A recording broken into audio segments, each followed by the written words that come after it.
السلام علیکم ورحمۃ اللہ۔ بہت بہت شکریہ کہ آپ لوگ تشریف لائے، اور جو ہمارا پہلا سیشن ہوا تھا گو اس کا سیکنڈ پارٹ ہم کمپلیٹ نہیں کر سکے، اور وہ پھر انشاءاللہ کریں گے۔ تو آپ میں سے کتنے لوگ ایسے ہیں جو کہ ہمارے پچھلے سیشن میں تھے؟ اوکے اوکے، کوئی بھی نہیں ہے، یعنی سب نئے لوگ ہیں۔ اچھا، تو آج کا سیشن جیسے آپ نے اناؤنسمنٹ اس کی وہ دیکھی تھی، تو یہ ہمیشہ میں بات کرتا ہوں بچیوں کی تربیت کے لیے، لڑکوں کی تربیت کے لیے۔ تو آج کا سیشن ہم نے ڈیڈیکیٹ رکھا ان خواتین کے لیے کہ جن کی بہویں ہیں، وہ جو ساس ہیں اور یا ساس بن جائیں گی جلدی، تو ان کے لیے۔ اور وہ جیسے کیپشن تھا، تو اس کے جواب میں آپ لوگ تشریف لائے، بہت بہت شکریہ۔ تو میں تھوڑا سا ذرا ایک ڈیٹا حاصل کرنے کے لیے پوچھنا چاہتا ہوں کہ آپ میں سے کتنی ایک تو خواتین سے عمر نہیں پوچھنی چاہیے کسی کی بھی، تو میں عمر نہیں پوچھتا، میں آپ سے یہ پوچھتا ہوں کہ آپ میں سے کتنی خواتین ایسی ہیں کہ جن کے بیٹوں کی شادیاں ہو چکے ہیں؟ اوکے، میں کہہ سکتا ہوں 90%۔ Very nice. اچھا، یہ بتائیں کہ آپ میں سے کتنی خواتین ایسی ہیں کہ جن کے ایک سے زیادہ بیٹوں کی شادیاں ہو چکی ہیں؟ اراؤنڈ 20%، 25%، 30% میں بھی۔ اچھا، اب آپ یہ مجھے بتائیں کہ آپ میں سے کتنی خواتین ایسی ہیں کہ آپ کے بیٹے آپ کے ساتھ نہیں رہتے بلکہ الگ رہتے ہیں؟ اوکے، 15%۔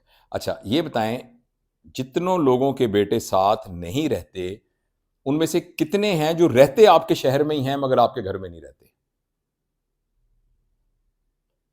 صرف 3۔ رائٹ۔ اس کا مطلب ہے جو آپ کے بچے آپ کے ساتھ نہیں رہتے، یہ وہ بچے ہیں کہ جو ویسے آپ کے ساتھ رہ بھی نہیں سکتے کیونکہ وہ آپ کے شہر کے علاوہ کہیں اور رہتے ہیں، اور جن کو بائی آپشن آپ الگ کیا ہوا ہے، وہ صرف اس پورے کتنے خواتین ہوں گے، 60-70 لوگوں میں سے تقریباً 2 لوگ ہیں صرف۔ کہ یہ میں آپ سے بعد میں پوچھتا ہوں کہ آپ نے کیوں ان کو سیپریٹ کیا ہوا ہے، یہ ایک بات کی بات ہے۔ تو آج کے اس موضوع میں ایکچولی ہم کوشش کریں گے، میں کوشش کروں گا جتنا انفارمل رہوں، میں کوشش کروں گا کہ جو ریئل لائف پرابلمس ہیں ان کو میں ڈسکس کر سکوں اور آپ کو کچھ سولوشن دے سکوں۔ تو آج کی ہماری اس گفتگو میں ہم یہ دیکھنا چاہتے ہیں کہ اسپیشلی خواتین کے آسپیکٹ سے، کہ جب آپ کے گھر میں بہو آتی ہے تو پھر اس میں آپ کی کیا رسپانسبلٹی ہے۔ پچھلی دفعہ جب ہمارا سیشن ہوا تو اس میں بچیاں تھیں زیادہ، تو انہوں نے کہا کہ آپ سب باتیں ہمیں سمجھا رہے ہیں، آپ یہ کہہ رہے ہیں کہ بھئی آپ نے اپنی جو سسٹرز ان لا ہے ان کو اپنی چھوٹی بہنوں کی یا بڑی بہنوں کی طرح سمجھنا ہے، آپ نے اپنے دیوروں وغیرہ کو بھائیوں کی طرح سمجھنا ہے، یہ سمجھنا ہے یہ میری اصلی ماں ہے، یہ میرے اصلی باپ ہیں۔ تو وہ جن کے گھر گئے ہیں وہ چاہے کچھ نہ کریں۔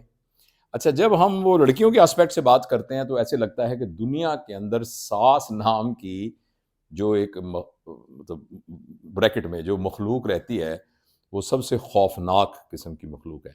اور جب ہم خواتین سے جن کی بہویں ہیں ان میں سے اکثریت سے اپنے ہندوستان پاکستان کے کلچر میں ان سے پوچھتے ہیں تو ان کو لگتا ہے کہ اس دنیا میں جو بہو نام کا ایک مخلوق ہے، وہ مخلوق جو ہے وہ بڑی ایک خطرناک مخلوق ہے، بالکل وہ بہت خوفناک مخلوق ہے۔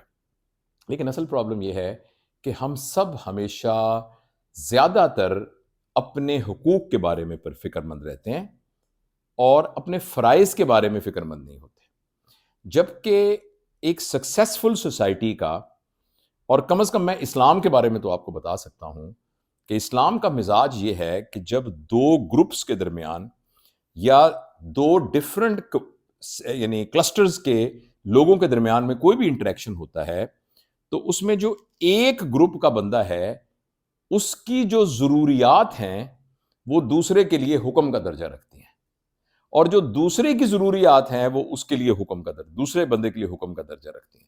اس طریقے سے ہر شخص جو ہے وہ حکم پورا کرنے کی کوشش کر رہا ہوتا ہے جو کہ ایکچولی اس کی رسپانسبلٹیز ہوتی ہیں، جس کے نتیجے میں اس کو حقوق خود بخود ملتے ہیں۔ میں آپ کو اس کی مثال دیتا ہوں۔ مثلا غریب آدمی کی کیا خواہش ہے؟ غریب آدمی کی خواہش یہ ہے کہ میں پیٹ بھر کے کھانا کھاؤں اور مجھے کوئی مالی مسئلہ نہ ہو. اب اس کی اس خواہش کو امیر آدمی کے لیے حکم ہے کہ تمہارے ارد گرد کے 40 گھروں میں تمہاری ذمہ داری ہے کہ کوئی بھوکا نہ سوئے. اچھا، امیر آدمی کی کیا خواہش ہے؟ اس کی خواہش یہ ہے کہ میرے پیسے نہ نکلے. تو غریب آدمی کے لیے حکم ہے کہ اگر تم نے بھیک مانگی تو پھر آخرت میں تمہارے منہ کے اوپر ایسا ہو جائے گا تمہارا چہرہ کہ جیسے ہڈیوں کے اوپر چمڑا ہے، اس میں گوشت نہیں ہوتا. تو اب غریب آدمی کو بھیک سے منع کیا گیا ہے اور امیر آدمی کو دینے کا حکم دیا گیا ہے. ٹھیک ہے نا؟ اور امیر آدمی کو حکم دیا گیا ہے کہ غریبوں کا خیال رکھو. بھیک کو کہا ہے، غریب کو کہا ہے کہ تم نے بھیک نہیں مانگنی. تو یہ ایکچولی اچھی سوسائٹیز کا ایک پیراڈائم ہے. تو لہٰذا آج کی اس کے اندر اگین میں یہ کہوں گا کہ جب میں آپ لوگوں سے بات کر رہا ہوں گا تو آپ یہ کہیں لیکن ہماری بہو تو یوں کرتی ہے، لیکن ہماری بہو تو یوں کرتی ہے، ہماری بھائی نے تمہارا بیٹا چھین لیا، ہماری بہو تو کام ہی نہیں کرتی، وہ تو یوں کرتی ہے. تو میں عرض کروں گا کہ یہ ہم ان کے پرسپیکٹس میں بات ہی نہیں کر رہے، ہم آپ کے پرسپیکٹس میں بات کر رہے ہیں. ان کے ساتھ جب وہ آئیں گی تو پھر میں ان کے ساتھ ان کی ذمہ داریوں کے بارے میں بات کروں گا آپ سے، آپ کے پرسپیکٹو. آئی ہوپ کہ یہ بات آپ کو سمجھ میں آ گئی. اچھا، اب آپ نے بڑے چاؤ کے ساتھ نا اپنے بیٹی کی شادی کی. ایک سوال اور پوچھتا ہوں کہ آپ میں سے کتنے لوگ ایسے ہیں، اچھا جو میں آپ سے سوال پوچھتا ہوں اگر آپ اس میں سے کسی کا جواب نہ دینا چاہیں تو مجھے ایکچولی کوئی پرابلم نہیں ہے، آپ بے شک اس کا نہ جواب دیجیے گا، کیونکہ بعض اوقات لوگ اپنی پرائیویسی کی وجہ سے جواب نہیں دینا چاہتے. I don't mind that. آپ یہ مجھے بتائیے آپ میں سے کتنے لوگ ایسے ہیں کہ جب ان کی شادی آپ نے اپنے بیٹے کی تھی تو وہ آپ کی بیٹے کی مرضی سے ہوئی تھی؟ یعنی آپ کے بیٹے نے کہا تھا کہ جب میں نے اس سے شادی کرنی تو آپ نے اس کو پروسیس کر کے کر دیا. اوکے، 20%، 25%. اور کتنے لوگ ایسے تھے کہ جنہوں نے خود پسند کر کے بیٹے کو یہ کہا کہ بھئی یہ اس کے ساتھ تمہاری شادی کر رہے ہیں؟ اوکے، اکثر ایسا کیا. تھینک یو ویری مچ کہ آپ نے آنیسٹلی یہ جواب دیا ہے. Thank you very much for your honesty. اچھا، اب آپ یہ دیکھیے کہ یہ ایک لڑکی ہے،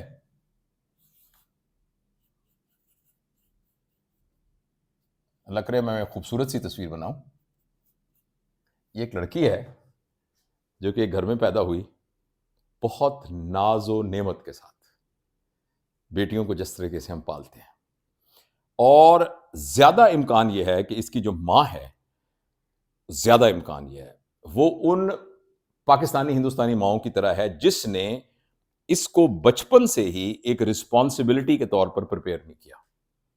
لیکن ہو سکتا ہے آپ بہت لکی ہوں کہ وہ لڑکی ایسی ہو کہ جس کی تربیت شروع میں اس طریقے سے ہوئی ہے کہ اس کے اندر اکوموڈیٹ کرنا، فلیکسیبلٹی ہونا، ایڈجسٹ کرنا، محنت کرنا، جدوجہد کرنا، دوسروں کی بات کو سمجھنا، ایموشنل انٹیلیجنس، یہ ساری چیزیں موجود ہیں. لیکن ہمارے اس سرکمسٹانسز میں جب تک تربیت کا کوئی مربوط نظام گھروں میں نہیں ہوتا، اور خاص طور پر ان گھروں میں جو ذرا کھاتے پیتے گھر ہوتے ہیں، جس میں بچہ شروع سے ہی دیکھ رہا ہوتا ہے کہ نام لے کے کوئی بھی XYZ کوئی بھی نام میں لے سکتا ہوں، کہ فرض کرے نذیرہ یا خالدہ گھر میں کام کرنے والی، یا انم، یا کچھ بھی گھر میں کام کرنے والی جو بھی ملازمہ ہے، ذرا میرا جوتا لے کے آنا، ذرا ایسا کرو کہ یہ ذرا کھڑکی کے پردے ذرا پرے کر دو، اور دیکھو چائے بن گئی کہ نہیں بن گئی، اور تم ذرا باتھ روم کا ذرا ٹوٹی ذرا آن کرنا گرم پانی کی، میں آ کے ذرا نہا لوں. اب یہ وہ عموماً جو تھوڑے سے جو کھاتے پیتے لوگ ہیں نا ہمارے یہاں، چونکہ ملازم مل جاتے ہیں تو زیادہ امکان ہے کہ اس طرح کی ایک اپرزیوم یہی کرے کہ اس طرح کی تربیت کے ساتھ. اچھا، اب آپ کا ایک بیٹا ہے،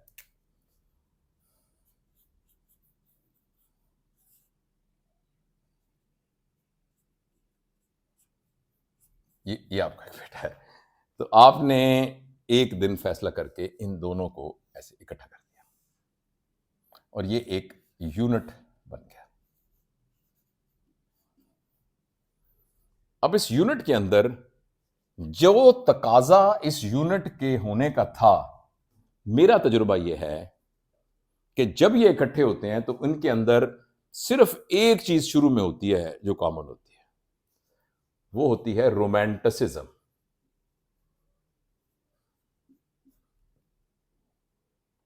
یہ ایک طرح کے رومانی ریلیشن میں ایک دوسرے کے ساتھ ہوتے ہیں. اچھا، اور اگر جس طرح آج کل ہماری سوسائٹی میں ہوتا ہے، آپ نے ان کو پہلے اپرچونٹی دے دی تھی، منگنی کر دی 1.5 سال پہلے، اور اس سے پہلے فون نمبر بھی دے دیا تھا، اور یہ کبھی کوئی باہر چائے پینے بھی چلے جایا کرتے تھے، شادیوں وادیوں میں بھی اکٹھے ایک دوسرے سے مل لیتے تھے، تو آپ کو اس پر کوئی اعتراض بھی نہیں تھا. تو اب اس کا نتیجہ ہم سمجھتے ہیں کہ یہ ہے کہ ان کے درمیان انڈرسٹینڈنگ ڈیولپ ہو گئی ہوگی بہت زیادہ، لیکن آنےسٹلی ان کے درمیان رومانٹسزم بہت ڈیولپ ہو چکی ہوتی ہے، لیکن انڈرسٹینڈنگ کے بارے میں کاؤنٹر پروڈکٹیو ہونا شروع ہو جاتے ہیں.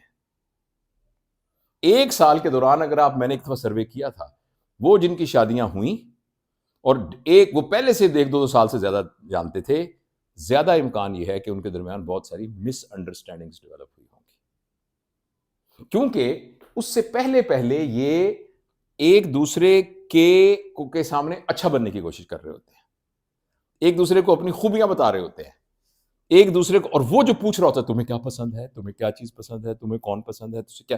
اچھا، جن چیزوں کے بارے میں ہم پسند ناپسند پوچھ رہے ہوتے ہیں، وہ ایکچولی ان چیزوں کے بارے میں پسند ناپسند نہیں پوچھ رہے ہوتے جو زندگی گزارنے کی سکلز ہیں، ان کے بارے میں نہیں پوچھ رہے. ہم یہ پوچھتے ہیں تمہیں سنگر کون سا پسند ہے، تمہیں فلمیں کون سی پسند، تمہیں ایکٹریس کون سی پسند ہے، تمہیں اسپورٹس مین کون سا پسند ہے، اچھا کس رنگ کے کپڑے تمہیں پسند ہے، اچھا کھانے میں تمہیں کیا پسند ہے.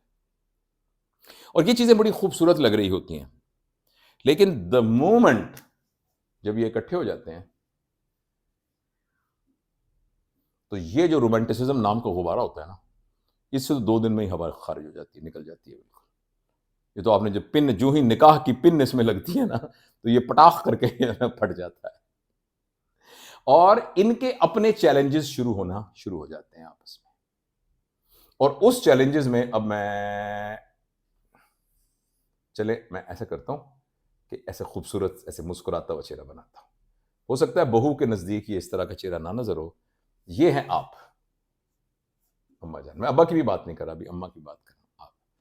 آپ اب بیچ میں آپ یہاں اس یونٹ کے اندر ایک موجود ہے، اور اس بیٹے کا آپ کے ساتھ ایک ایسا رشتہ تھا کہ آپ کے پیروں کے نیچے اس کی جنت تھی، اور آپ کے ساتھ یہ بہت آپ کا سب کچھ تھا.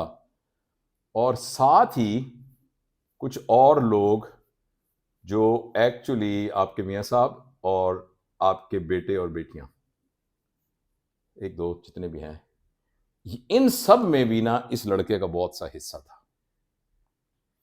اگر یہ لڑکا یوں تھا تو عموماً اتنا حصہ اس کا اپنا تھا، یہ سارا ان لوگوں کا تھا. اب یہ جو لڑکی اب آئی ہے تو یہ پرزیوم کر کے آئی ہے کہ میرے ہسبینڈ سافٹ ویئر انجینئر ہیں، میرے ہسبینڈ جو ہیں وہ سینئر رجسٹرار ہیں سرجری میں، میرے ہسبینڈ کا ٹائلز کا بزنس ہے.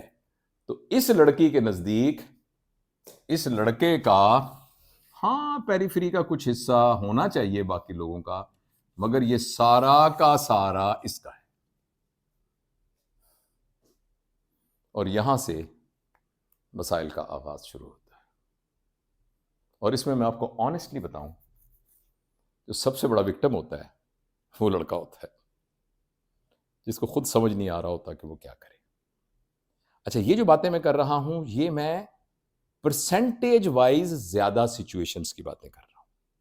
ادروائز اس سے بالکل الگ بھی ڈفرینٹ سچویشن ہو سکتی ہے، کیونکہ ہو سکتا ہے اس کی تربیت اور طرح سے ہوئی ہو، اس کی تربیت اور طرح سے ہوئی ہو، آپ کا جو فریم آف مائنڈ اور طرح کا ہو، آپ پوزیسو نہ ہوں، اور یہ ان کی جو ہے انڈرسٹینڈنگ اور طبیعت اور طرح سے ہو. تو جو میں کچھ کہہ رہا ہوں اس سے الگ بھی ہو سکتا ہے. لیکن اگر ہم چیزوں کو جنرلائز کرنے کی کوشش کریں تو جنرلائز کرتے ہوئے چیزیں عموماً اسی طرح سے ہوتی ہیں. اب ایسی صورت میں ایک کھچا تانی، ایک کانفلکٹ اور ایک وہ پرابلم شروع ہو جاتے ہیں. اگر اس بچی کی تربیت اس طریقے سے ہوئی ہے کہ اس نے وقت لے کے اسیس کر کے چیزوں کو یہ سمجھتے ہوئے کہ سب سے پہلے میں نے ان لوگوں کو کے دلوں کو ون کرنا ہے، پھر میرے پاس یہ رائٹ ہوگا کہ میں ایکسرسائز کروں گی. اگر تو یہ اس طرح سے ہوئی جو کہ پچھلے سیشن میں نے ذکر کیا تھا، اگر آپ نے وہ دیکھا ہو سیشن، تو اس کے اندر پھر تو یہ لڑکی بہت ہی جلدی ان تمام چیزوں کے اندر ایڈجسٹ بھی کر لے گی، چیزوں کو گورن اپنے ہینڈل بھی کرنا شروع کر دے گی. ہو سکتا ہے کچھ عرصے کے بعد یہ لڑکی جو ہے یہ اتنی اس گروپ کا اہم حصہ بن جائے کہ اس کو کوئی لیڈرشپ اسائنمنٹ یا سیمی ڈپٹی لیڈرشپ اسائنمنٹ اس گروپ کے اندر، یا کوئی اور میجر پلانر اسائنمنٹس جو ہے نا اس کو دی جائے. لیکن اگر ایسا نہیں ہوگا تو ایک کانفلکٹ اور کھچتانی شروع ہو جائے گی. اس سلسلے میں اس نے کیا کرنا ہے، اس نے کیا کرنا ہے، اس نے کیا کرنا، میں اس بات پہ نہیں آ رہا. میں صرف آپ کی رسپانسبلٹی بتانا چاہتا ہوں کہ آپ نے ایکچولی کیا کرنا ہے. لیکن پہلی بات تو یہ ہے، ہو سکتا ہے آپ کو یہ بات بری لگے، پہلی بات تو یہ ہے کہ جب آپ نے اپنے بیٹے کی شادی کر دی ہے نا، تو ایکچولی آپ نے یہ سوچ کر اور اس بات کو اسیس کر کے شادی کی ہے کہ اب یہ ایک انڈیپینڈنٹ یونٹ کو رن کرنے کے قابل ہے. لہذا ایموشنالٹی اپنی جگہ پر ہے، جذباتی بات اپنی جگہ پر ہے، آپ کو اس یونٹ کو الگ کر دینا چاہیے. وہ یونٹ فائنینشلی انڈیپینڈنٹ ہو، ہاں ٹھیک ہے، والد والدہ ان کی ہیلپ کر سکتے ہیں، مدد کر سکتے ہیں، جب ضرورت ہے سپورٹ کر سکتے ہیں، وہ اکٹھے آ سکتے ہیں، رات کا کھانا سب کٹھے بیٹھ کے کٹھے کھا سکتے ہیں، اپنی ایکٹیویٹیز کو کٹھے کر سکتے ہیں، سیریمنیز میں کٹھے ہو سکتے ہیں، ہر ویکنڈ میں کٹھے ہو سکتے ہیں. لیکن حتی الامکان کوشش کیجیے کہ ان کی اٹانومی کو شروع سے ہی الگ کر دیجیے. اور میرے خیال میں ایک مڈل وے ہے، وہ یہ ہے کہ 6 مہینے سے سال تک آپ ان کو ساتھ رکھیے اور پہلے دن سے ہی ان کو کہنا شروع کر دیں کہ بھائی بیٹا 6-7 مہینے بعد آپ نے ایک الگ سے بندوبست اپنا کر لینا ہے اور سیپریٹ ہونا ہے. اور اگر ایسا فائنینشلی ممکن نہیں ہے، دیکھیں نا، آپ کہیں گے کہ ہاں یہ تو بہت آسان ہے، مگر ایک شخص جو ہے وہ ایک دفتر میں کلرک ہے، ایک اس کی بیوی ہے، 2 اور بچے بھی ہیں اس کے، تو اور اس کی آمدنی بھی چاہیے، بیٹے کی بھی، جو کہ پہلے کما کے بہن بھائیوں کی فیسیں بھی دے رہا ہے. تو ایسی صورت میں بھی پھر بھی بہت فیزیبل ہوگا کہ کم از کم اگر آپ اس یونٹ کی اوور آل اس کو ڈیٹیچ نہیں کر سکتے تو کم از کم ان کا ایک چھوٹا سا سب یونٹ آپ کے گھر میں بن جائے، جس میں یہ اپنا اٹھنا بیٹھنا، اپنا ناشتہ، اپنا کھانا، کب باہر جانا ہے، کب باہر آنا ہے، کب نہیں آنا، اس کی رسپانسبلٹی ان کی اپنی ہو اور اس میں انٹرفیئرنس نہ ہو. گائیڈنس ہونی چاہیے، ضرورت ہونی چاہیے، لیکن اس کو کر دیں. ایک تو یہ بات ہے. لیکن اگر کسی وجہ سے یہ ممکن نہیں ہے تو پھر بھی پیرنٹس کو یہ سمجھنا بہت ضروری ہے کہ گرون اپ ایڈلٹ بچوں کے لیے آپ کو آہستہ آہستہ گیو وے کرنا آنا چاہیے. جب بچہ پیدا ہوتا ہے تو آپ کی مٹھی میں ہوتا ہے، لیکن کب آپ نے وہ آہستہ آہستہ آہستہ آہستہ مٹھی کو کھولنا ہے، اس کا جو ہے آپ فیصلہ ساتھ کر کے اتنی مٹھی کھولتے رہیے جس میں وہ ہو جائے. اچھا، اب ایک اور خطرناک سوال پوچھنے لگا ہوں. آپ میں سچ آپ میں سے کتنی خواتین ایسی ہیں جن کے گھروں میں ان کی کم از کم ایک دفعہ اپنی بہو سے ایسی لڑائی ہو چکی ہے کہ جس میں زور زور سے آوازیں آئی تھیں اور چیخنا چلانا شروع ہو گیا تھا، اور ماشاءاللہ ماشاءاللہ ماشاءاللہ ماشاءاللہ، تو مطلب ہے کہ کافی الحمدللہ جنگجو گروپ ہے، ماشاءاللہ بہت جنگجو گروپ ہے. تو to be on the lighter side, تو اس کا مطلب ہے کہ تقریباً ہر ایک کی ایک دفعہ اس طرح کی بات ہو چکی ہے. اچھا، کن کی ایکچولی گھر میں مہینے میں ایک دفعہ اس طرح کا کوئی نہ کوئی سین ہو جاتا ہے؟ اوکے. اچھا، اب میں آپ کو کچھ اگلے 10-15 منٹ میں بات کو میں ختم کروں گا. 10-15 منٹ میں کچھ گولڈن ٹپس دینا چاہتا ہوں. پہلا ٹپ یہ ہے کہ آپ کبھی بھی الفاظ کے سلسلے میں لوز ٹاک نہ کریں. آپ کا لفظ منہ سے نکالا ہوا گندا لفظ، غلط لفظ نیگیٹو نہیں ہونا چاہیے. اگر آپ اپنے الفاظ کو کنٹرول کر لیں اور کوئی ایسا لفظ نہ بولیں جو نکلے ہوئے تیر کی طرح واپس نہ آ سکتا ہو، تو آپ ہمیشہ اس پوزیشن میں ہوں گی کہ کانفلکٹ کو آپ صحیح طریقے سے ہینڈل کر لیں گے. لیکن اگر آپ کسی وقت میں آپ نے کوئی منہ سے ایسا لفظ نکالا ہے، مطلب آپ مجھے اجازت دیجیے اگر میں فضول سا لفظ بولوں کہ تم تو ہو ہی خبیث، مجھے کیا پتا تھا کہ اس طرح کی گھٹیا لڑکی کو میں اپنے گھر لے آؤں گی.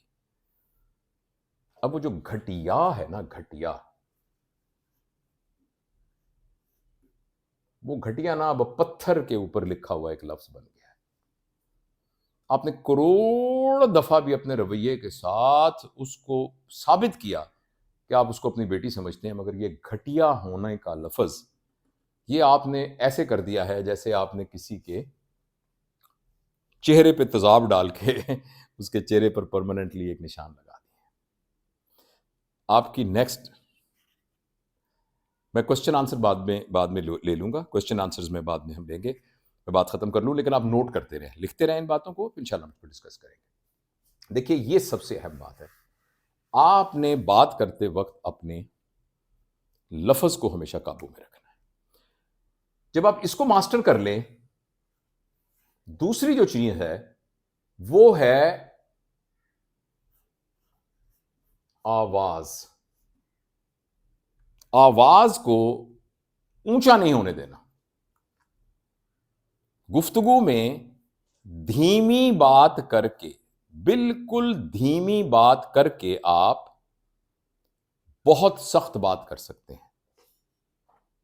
آپ اسی وقت مہربانی کر کے کھڑے ہوئیے اور ایک لمحے کے لیے بھی مت رکیے اور دروازے سے باہر چلے جائیے۔ یہ آپ کے لیے بہت مناسب ہوگا۔ یہ آپ نے کتنی خطرناک بات کی ہے، کتنی بڑی خطرناک بات آپ نے کی ہے، لیکن آپ کی آواز اونچی نہیں ہوئی، آپ کی ٹون چینج نہیں ہوئی، لیکن آپ کا نکل جاؤ میرے گھر سے، میں تمہارا منہ نہیں دیکھنا چاہتی، میں تمہارا چہرہ نہیں دیکھنا چاہتی۔ ایکچولی آپ نے پہلے بھی وہی بات کی تھی، لیکن یہ آواز آپ کی جو ہے نا یہ پھر ریکارڈ ہو جائے گی، اور اب یہ اس کا کیا خطرہ ہوگا؟ اس کا یہ ہوگا کہ اب یہ نا ایک فیوچر ریفرنسز بن جائیں گے، یہ اب فیوچر ریفرنسز بن جائیں گے۔ اب آپ کی جب آئندہ لڑائی ہوگی نا تو ایکچوئل میٹر پر لڑائی نہیں ہوگی کہ اصل میں ہوا کیا تھا، لڑائی یہ ہوگی کہ انہوں نے مجھے گھٹیا کہا تھا، جو کہ ایکچولی ضمنی پروڈکٹ تھا اس ساری چیز کا، بیسیکلی اس گھٹیا پن کا اس کے ساتھ کوئی تعلق نہیں تھا۔ یہ دوسری بات، اللہ نہ کرے گھر میں کوئی کنفلکٹ ہو، پلیز الفاظ کے چناؤ پہ آپ نے خیال رکھنا۔ دوسرا، آپ نے آواز کو اونچا نہیں ہونے دینا، ٹون اور آواز کو اونچا۔ اور تیسری ایک بہت اہم بات یہ ہے کہ آپ نے جو لڑائی جھگڑا فساد کنفلکٹ، جو بھی ایک آپ کے درمیان تنازع، کسی بات پر ڈفرنس آف اوپینین ہوئی ہے، آپ نے اس کی بات کرنی ہے، ماضی کے قصوں کو لے کے نہیں آنا۔ تم نے پچھلے مہینے بھی ایسے کیا تھا، جب پچھلے مہینے کیا تھا تو وہ پچھلے مہینے سارٹ آؤٹ کر لینا تھا نا، وہ اب تو اس کا کوئی چکر نہیں ہے نا، اب تو وہ سارٹ آؤٹ ہو چکا ہے، جو کچھ بھی ہے وہ سارٹ آؤٹ ہو چکا ہے۔ آپ نے اپنی گفتگو کے اندر الفاظ کے بارے میں غور کرنا ہے، جو میں نے آپ سے عرض کیا ہے، آواز کو اونچا نہیں ہونے دینا۔ نمبر 3، پاسٹ کو بیچ میں لے کے نہیں آنا، پریزنٹ انسیڈنٹس کو ڈسکس کرنا ہے۔ آپ نے اس دن یہ والی جو بات کی ہے، اس بات کے بارے میں بات کرنی، یہ نہیں کہ تم تو ہو ہی سی، تم 3-4 مہینے سے بھی ایسے ہو، تم تو ہنسا، ماضی کو نہیں لے کے آنا۔ میں آپ کو ایک بات بتاؤں، ماضی آتا ہی تب ہے جب ہم نے ان دو باتوں کا خیال نہیں رکھا ہوتا۔ پہلے ہم نے غلط الفاظ، کسی نے بھی، فریقین میں سے کسی نے بھی غلط الفاظ بولے ہوتے ہیں یا آواز کی ٹون کو اوپر کیا ہوتا ہے، تو پھر ماضی درمیان میں آ جاتا ہے۔ اور چوتھی اہم بات ہے کہ جب بھی کنفلکٹ ہوتا ہے اس کو ہم کہتے ہیں heat of the movement, heat of the movement,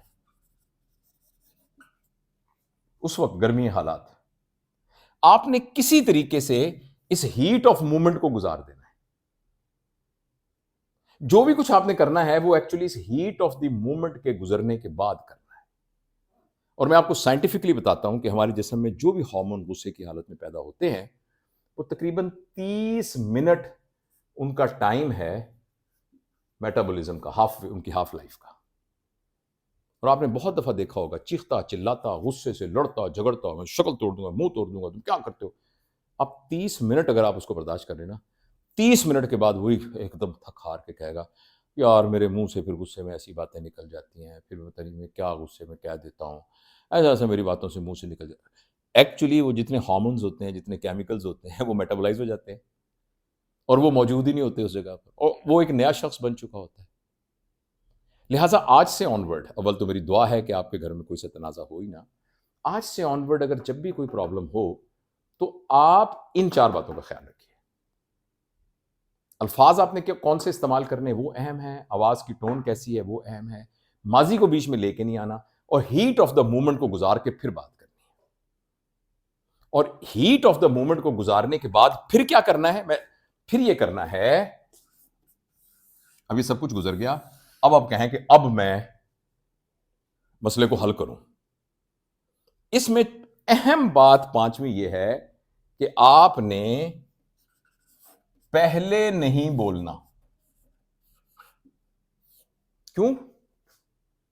کیونکہ جب دوسرا ابھی بولا نہیں ہوتا تو آپ کو دوسرے کے لیول کا پتہ نہیں ہوتا.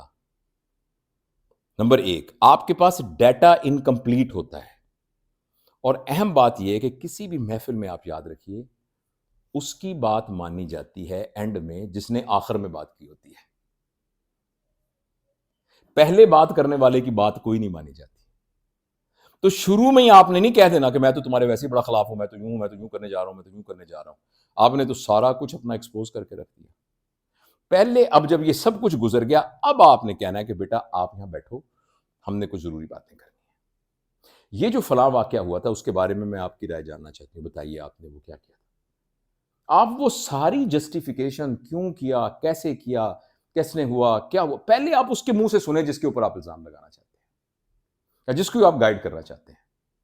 میں آپ کو بہت یقین سے کہتا ہوں کہ جب آپ اس والے پروسیس میں ان پانچوں پروسیس سے گزر کے دوسرے کو بولنے کا موقع دیں گے تو اس میں 50% چانس یہ ہے کہ اس کی ایکسپلینیشن کے دوران ہی آپ کو کچھ ایسی باتیں سمجھ میں آ جائیں گی کہ بات وہیں ختم ہو جائے گی. یا دوسری بات یہ ہو سکتی ہے کہ اسی ایکسپلینیشن کے دوران دوسرے بندے کو ریئلائزیشن ہو جائے گی اور وہ خود ہی کہہ دے گا کہ مجھ سے غلطی ہو گئی تھی، مجھے معاف کر دے، میں انشاءاللہ آئندہ خیال رکھوں گا، مجھ سے بہت غلطی ہو. تو 70% چانس تو یہی ہے کہ جو اخیر میں ہم نے ڈنڈا چلانا تھا اس کی ضرورت ہی نہیں پڑے گی. اور تھوڑا سا وقت گزرے گا جس میں اب پھر آپ اپنا پوائنٹ آف ویو ڈسکس کریں. اور اس پوائنٹ آف ویو جب یہ سب کچھ کر لیں آپ، تو اس سب کے نتیجے میں جو چیز ڈیولپ ہونی چاہیے وہ ایک لمبی گفتگو اور ایک بحث اور ایک شدت کی بجائے ایک چیز پر دونوں کا اتفاق ہونا چاہیے اور اس کا نام ہے ایکشن.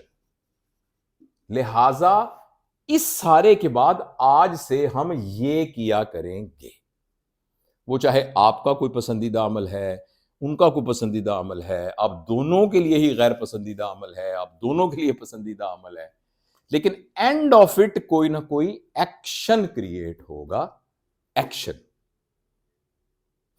یعنی آج کے بعد ہم یہ کریں گے. اکثر لڑائی جھگڑوں میں چیں چاں چوں، برتن ٹوٹ گیا، پھٹ گیا، شور مچا دیا، دروازے پٹک کے بند کرے، اینڈ میں پھر وہی کہ وہی. تو ہمیں کچھ پتہ ہی نہیں ہوتا کہ ہم نے آئندہ کے لیے کرنا کیا ہے.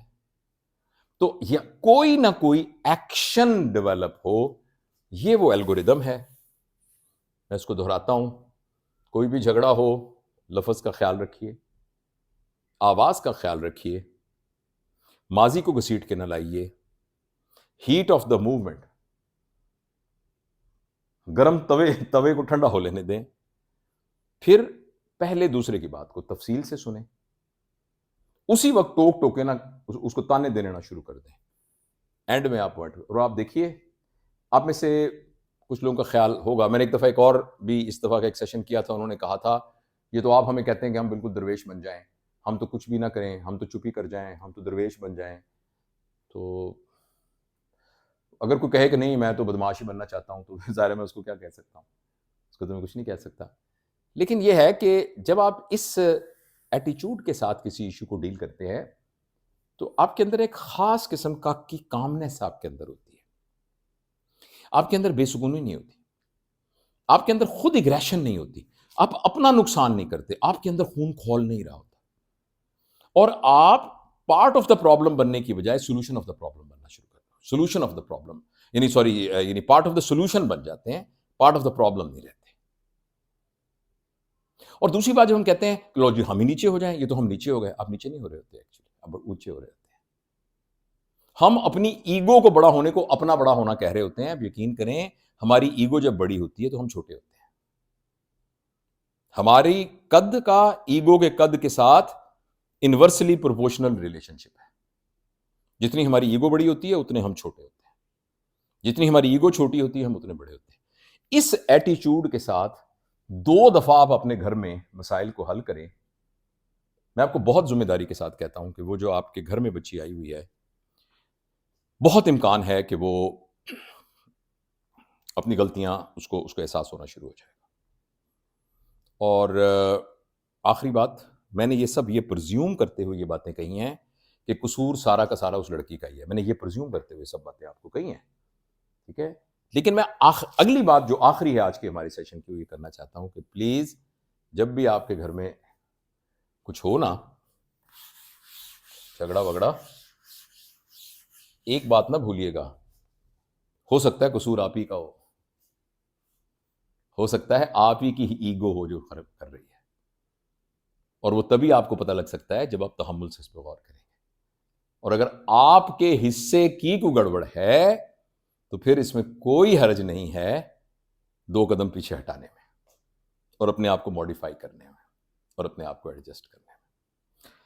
تو یہ ساری باتیں ہیں. اب اصل میں چونکہ یہ ویڈیو ریکارڈ بھی ہو رہا ہے اور میں اس ویڈیو ریکارڈ کو بہت لمبا نہیں کرنا چاہتا، آپ اپنے سوال سارے لکھ کے دے دیں گے محمد کو، اور ہم ان سوالوں کو ایک ایک کر کے ایڈریس کریں گے. آج ہی کریں گے، لیکن پھر ہم سبسیکوینٹ ڈیز میں ان ویڈیوز کو اپلوڈ کریں گے.